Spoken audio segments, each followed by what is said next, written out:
전국을 꽁꽁 얼어붙게 만든 한파로 인해 부쩍 바빠진 곳이 있습니다. 자동차 고장이 급증하면서 주인공의 일터엔 대기줄이 생겼다는데요. 멀리서도 일부러 찾아올 정도랍니다. 평택서 왔어요. 소문 듣고 왔지. 아, 여기 잘한다고. 다른 데서는 못 붙이는 경우가 있는데 여기 있는 명장님이 설명도 잘해주시고 확실하게 고쳐주시니까 자주 올 수밖에 없어요. 오늘 마이웨이의 주인공은 자동차 정비업계에서 맥가이버로 통하는 박병일 씨입니다. 덜덜덜덜 떨리는 자동차 엔진 상태. 맵 센서가 대부분이 이런 데 보면 카본이 이렇게 껴요, 카본이. 카본이. 네. 이 찌꺼기. 이렇게 깔끔해야 정상이에요, 이렇게. 오염물질이 가득 낀 부품을 확인한 후 신속 정확하게 교체 작업에 돌입합니다. 시동을 걸자 엔진 떨림 현상이 단번에 잡혔습니다.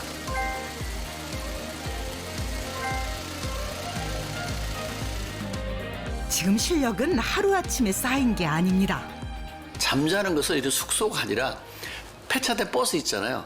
거기다가 반 갈라가지고 거기다가 하나는 부품 창고, 하나는 우리 그 방, 연탄 집어나가 불 때는 그런 방에서 살았으니까. 이게 다 반세기가 넘는 세월 동안 노력해서 얻은 결과물인데요. 자동차 관련 자격증만 무려 17개. 정비업계에서 손꼽히는 베테랑 기술자가 되기까지 쉼없이 앞만 보고 달려왔습니다. 꼭 이런 자가 되겠다, 뭐 이런 꿈이 있었기 때문에 그거를 그렇게 힘든 거를 극복할 수 있었던 거는 아마 내가 꿈이 확실했기 때문에 있던 것 같아요. 나라에서 인정한 자동차 정비 명장. 52년 세월 동안 자동차 하나만 보고 달려온 박병일 씨의 이야기를 만나봅니다. 출근하자마자 바쁘게 움직이는 주인공. 그의 일터엔 언제나 고장 차량이 줄을 잇습니다. 자동차 정비의 핵심은 정확한 진단. 각종 기계 장치를 활용해 세밀하게 자동차 상태를 파악합니다. 의사들이 왜 어떤 그 수치를 가지고 어디 병이 있다, 어떤 문제가 있다, 정상이다, 위험하다 이렇게 하는 것처럼 이 데이터 보고 우리가 고치는 거예요. 이것만 봐도 어디가 아픈지 알 수 있다는데요. 예전에는 그냥 뭐 눈으로 보고 소리 듣고 고치는데 요새는 그렇게 정비 안 하고요. 다 이제 그 장비로 테스트하게 해가지고 수치를 보면서 정비하는 거죠. 사람으로 치면 건강검진을 하듯이 이곳저곳 아픈 곳이 없나 정밀하게 검사하는 건데요. 무엇보다 안전이 중요한 만큼 꼼꼼하게 확인합니다. 물론 기계에 도움이 필요 없는 진단도 있습니다. 차 여기 연료리창이 이게 잘 안 올라가는 거라고요? 네. 연료리창이 이렇게 올라가요. 아니 저 틈새로 바람이 엄청 들어올 것 같아요. 그러니까요. 왜 이런 거예요? 이게 이제 겨울에 많이 나타나는 현상이에요. 날씨가 추워지면 여기에 걸려있는 몰딩이 딱딱해져요. 그럼 여기 수축되고 딱딱해지니까 부드럽지 않으니까 한쪽으로 몰려 이렇게. 그러면서 간극이 달라지는 거죠. 똑바로 올라가는데 똑바로 안 오고 이렇게 올라가는 거예요. 이렇게 올라가잖아요. 이렇게. 근데 여기 밑돌잖아.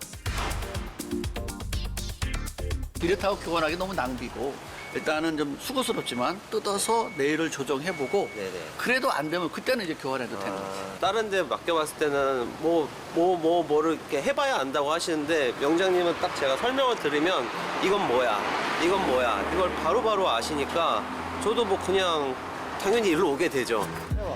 본격적으로 원인을 찾아봅시다. 이거 한번 뜯어봐봐. 창문을 움직이는 기계 장치의 결함의 가능성을 열어두고 분리해 보는데요. 뜯어보고 고치는 건 직접 안 하시네요. 아이고 우리 기획장께서 있는데 뭐. 사장님 한번 보여줘요.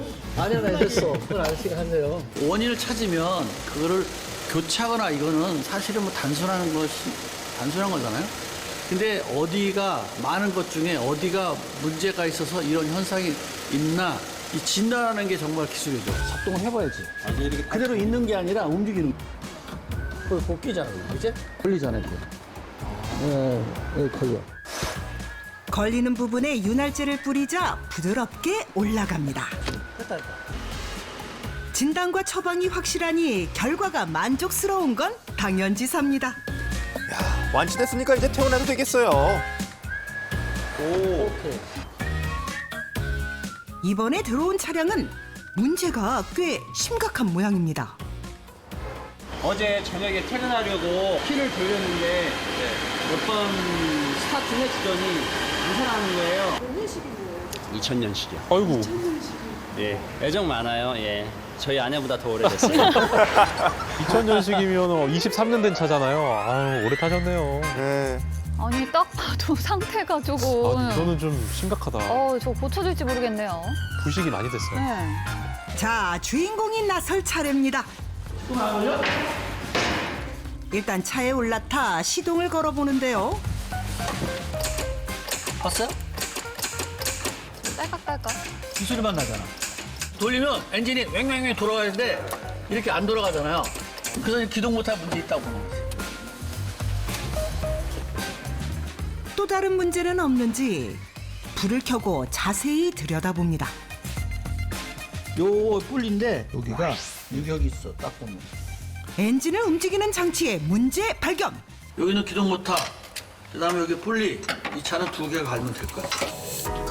시동이 꺼진 차량에 새로운 부품을 갈아 끼워 심폐소생에 들어갑니다. 이대로 영영 멈추는 게 아닐까 싶었던 엔진이 다시금 힘차게 움직입니다. 자동차 정비에 평생을 바친 주인공. 남다른 실력의 비결은 그의 사무실만 둘러봐도 짐작이 가능하다는데요. 이제 여기는 이제 제 사무실이거든요. 자동차 관련된 책 8,000권 정도 가지고 있어요. 하루에 한 권씩 읽는다고 쳐도 20년이 넘게 걸릴 정도. 와, 저는 진짜 8,000권을 어떻게 공부했을지 짐작도 안 갑니다. 이게 막 또 그리고 책들을 보면 손때 묻은 게 좀 느껴지잖아요. 이런 게 다 일본 책 번역된 건데 이렇게 이제 사여가지고 이게 떨어져. 출신 국가도 다양합니다. 미국에서 건너온 책에 독일에서 넘어온 책도 있는데요. 이거 독일책. 지식을 쌓는 족족 자격증을 수집하듯 취득했다는 주인공. 공부와 자격증에 집착하고 매달린 데는 나름의 사연이 있다고 합니다. 자동차 처음 접할 때는 내가 중학교 1학년 중퇴학력 가지고 이제 들어갔기 때문에 약간의 내가 학력 콤플렉스가 저한테 있었어요. 그러니까 이 학력 콤플렉스를 바꿀 수 있는 게 뭐냐면 자격증 따는 거 있잖아요. 그 당시로서는. 6남매 중 장남으로 태어난 주인공. 부모님의 짐을 덜어주기 위해 일찌감치 기술을 배우기로 한 건데요. 버스 회사에서의 생활은 14살 소년이 감당하기엔 녹록지 않았습니다. 적응을 못하니까 날 데리고 오일 창고에 데려갔어요. 오일 창고에. 엔진오일, 미션오일, 브레이크 이렇게 오일 창고에 있는데 거길 데려가서 불을 탁 끄더라고요. 그랬더니 너 냄새를 맡아보래. 그 항구 1번, 2번, 3번, 4번 다 냄새를 맡았지만 그게 무슨 오일인지를 제가 답을 못 지었죠. 그때 그분이 불을 탁 끄더니 병일아, 내가 기름밥 28년 먹는 동안에 나 너 같은 놈 처음 봤다. 넌 절대 기술자가 안 돼. 만약에 네가 기술자가 되면 내 손에 장을 지인다. 냉정한 말 한마디가 가슴에 불을 지피는 계기가 됐다는데요. 나 절대 기술자가 될 수 없다는데 내가 한번 본때를 보여줘야겠다 이런 거. 그래부터 약간의 1인자의 꿈을 꿨어요. 1인자 꿈을 꾸면서 일하니까 그 재미없던 자동차 일이 조금은 재미있어지려고 하고 그래도 힘이 덜 들었다는 생각이 들었어요. 쟁쟁한 선배들 틈바구니에서 기술을 익히는 과정도 쉽지 않았습니다. 낮에는 눈치껏 기술을 연마하고 밤엔 잠을 줄여가며 이론 공부를 병행했는데요.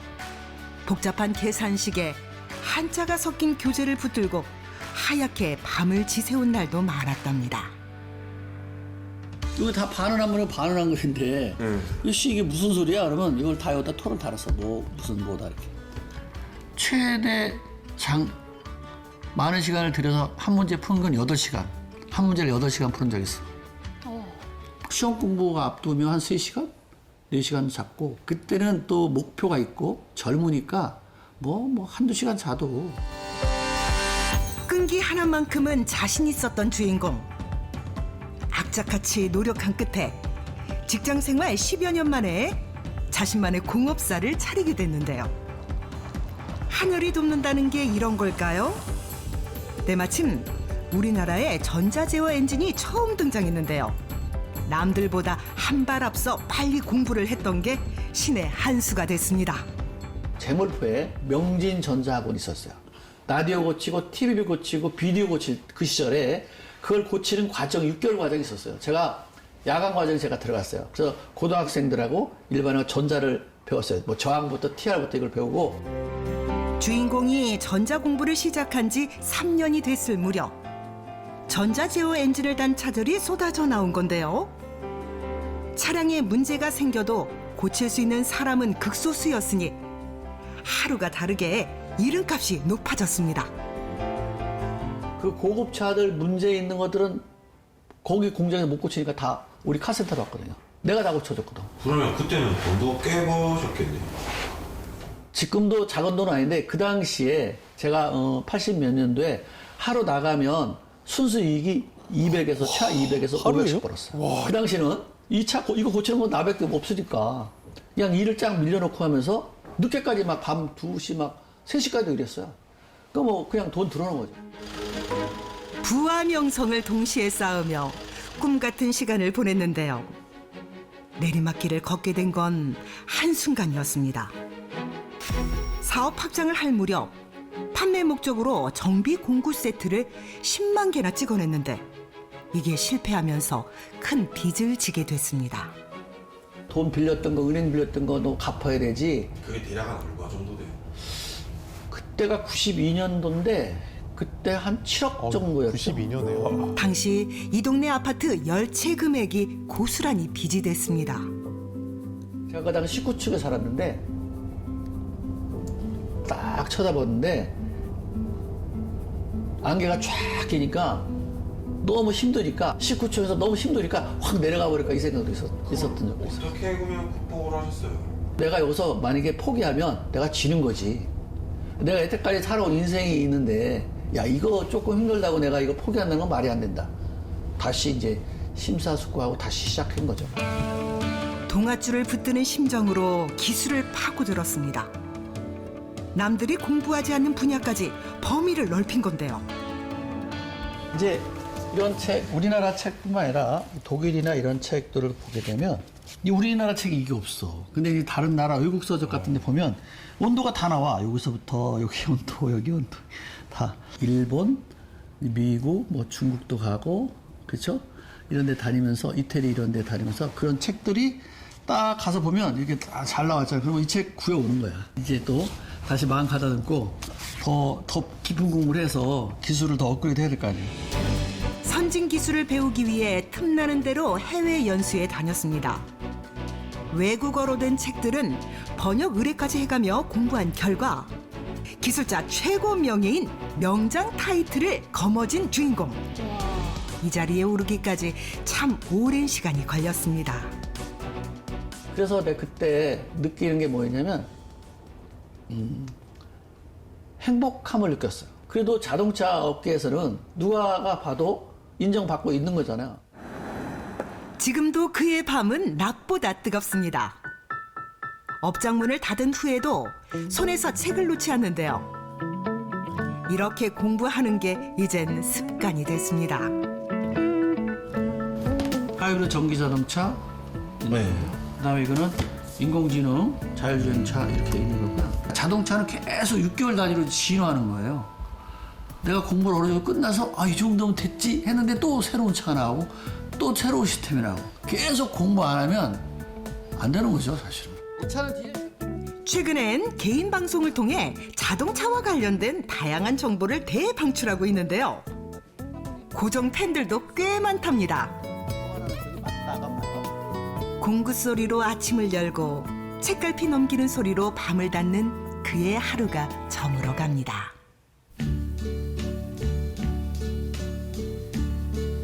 수많은 수많은 자동차를 달리게 하는 동안 그 또한 쉴 새 없이 달려야 했습니다.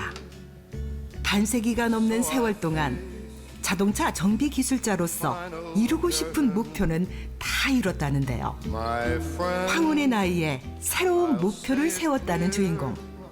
그의 다음 꿈은요? 나의 꿈을 위해서 살았던 기술 명령이 있다면 앞으로는 많은 사람한테 도움을 주고 영향을 줄 수 있는 인간 명장으로 남는 게 제 마지막 꿈이다, 이렇게 말할 수 있습니다. 최고라고 자부하는 기술이 있어 그의 열정은 오늘도 새롭게 샘솟습니다.